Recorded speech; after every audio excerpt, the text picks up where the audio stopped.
आज का हमारा टॉपिक है गुट निरपेक्षता आंदोलन। गुट निरपेक्षता क्या है? किसी भी गुट या सैनिक संधि में शामिल ना होकर सभी गुटों से एक समान दूरी बनाए रखना। किसी भी गुट या सैनिक संधि में शामिल ना होकर के सभी गुटों से एक समान दूरी बनाए रखना ही गुट निरपेक्षता है। गुट निरपेक्ष राष्ट्र किसी भी महाशक्ति का समर्थन या फिर उसका विरोध नैतिकता के आधार पर करते हैं। किसी भी महाशक्ति का समर्थन या फिर उसका विरोध नैतिकता के आधार पर करते हैं। गुट निरपेक्ष राष्ट्रों को तीसरी दुनिया के देश भी कहा जाता है। गुट निरपेक्ष राष्ट्रों को तीसरी दुनिया के देश भी कहा जाता है।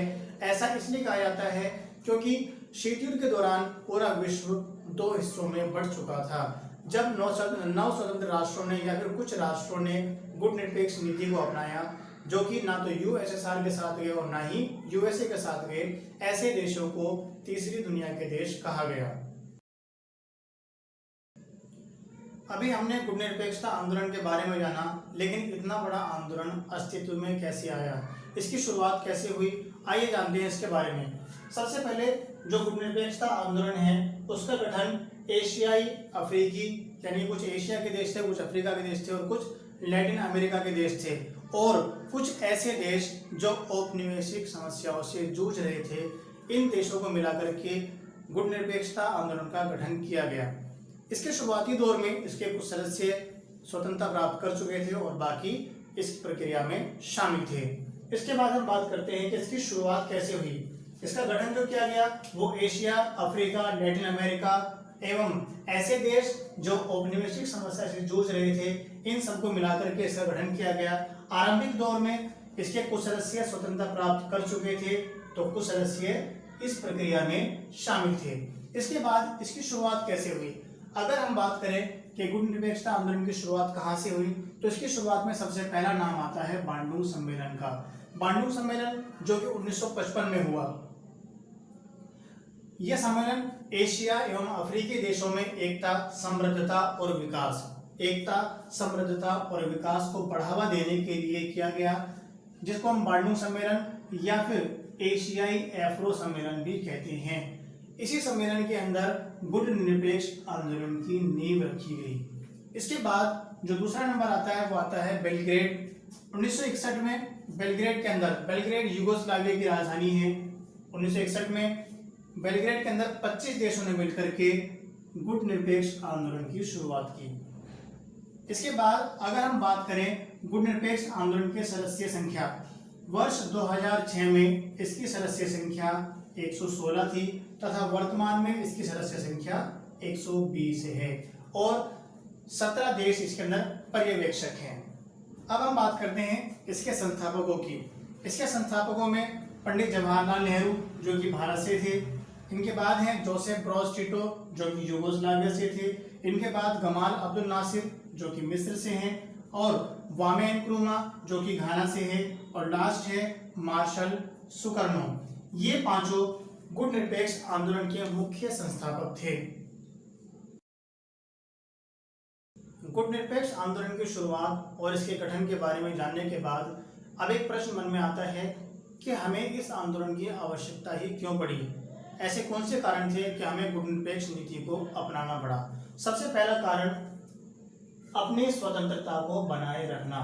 जैसे कि हम पहले भी बात कर चुके हैं कि जिन देशों ने या जिन राष्ट्रों ने गुट निरपेक्ष नीति को अपनाया, उनमें से अधिकतर राष्ट्र या तो नौ स्वतंत्र थे या फिर स्वतंत्रता की ओर अग्रसर थे। ऐसे देश नहीं चाहते थे कि जो स्वतंत्रता उन्हें कड़ी मशक्कत, कड़ी मेहनत के बाद मिली है, वो दोबारा से छीन ली जाए।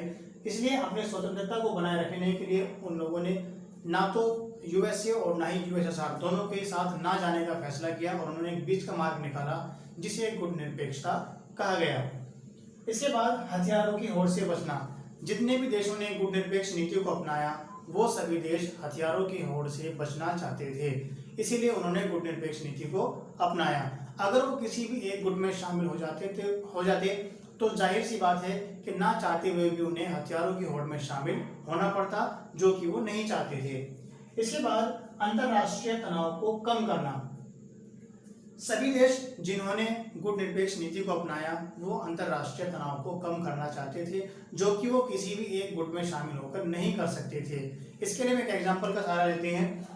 सपोज करते हैं कि दो व्यक्ति हैं ए और बी, दोनों के बीच में कोई तनाव है किसी बात को लेकर या फिर किसी बात को लेकर कोई झगड़ा है, बात एक ही है। अब ऐसी सिचुएशन में आपकी दोस्ती ए के साथ है, आपकी दोस्ती ए के साथ में है। ऐसी सिचुएशन में क्योंकि आप ए के दोस्त हो, आप इस झगड़े को कम नहीं कर पाएंगे, क्योंकि हो ना हो आप जो भी करेंगे अपने दोस्त की साइड से करेंगे। आपका दोस्त चाहे गलत हो चाहे सही हो, आप जो भी करेंगे वो अपने दोस्त के लिए करेंगे, और इस ऐसे हालात में ये झगड़ा कम होने के बजाय बढ़ता ही चला जाएगा, क्योंकि आप भी आग में घी डालने का काम करेंगे।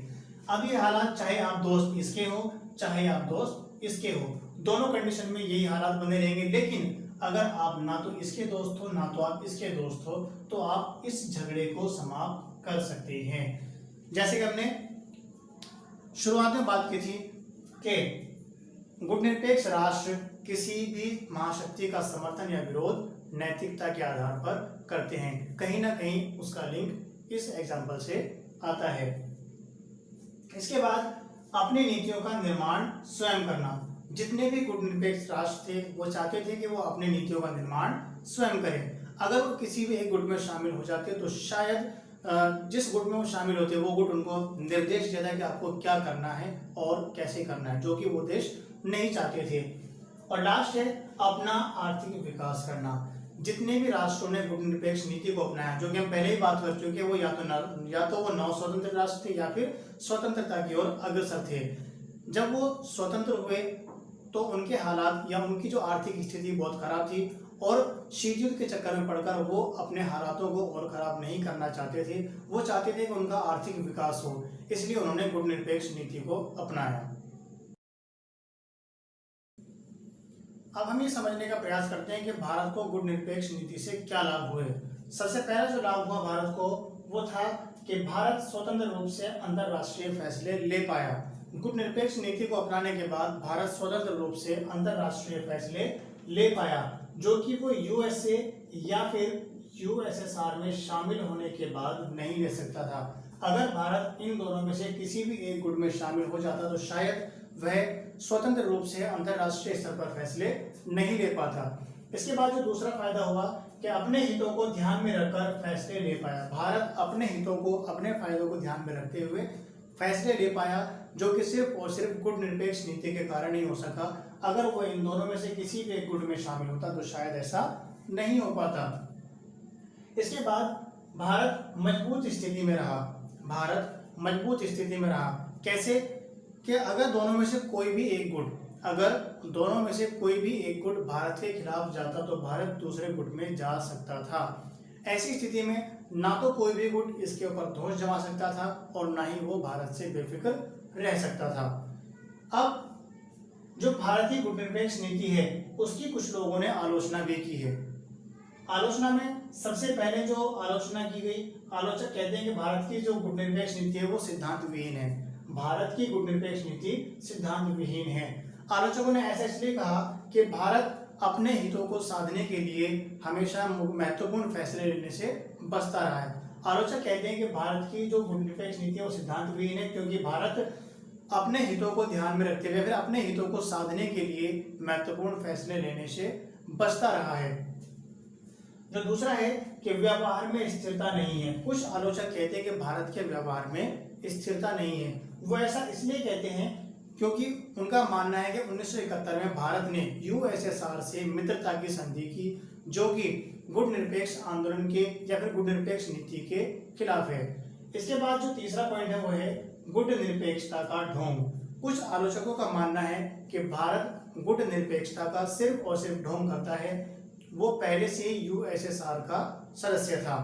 तो ये है कि गुटनिरपेक्ष नीति के भारत को क्या लाभ है और भारत की गुटनिरपेक्ष नीति की आलोचनाएं।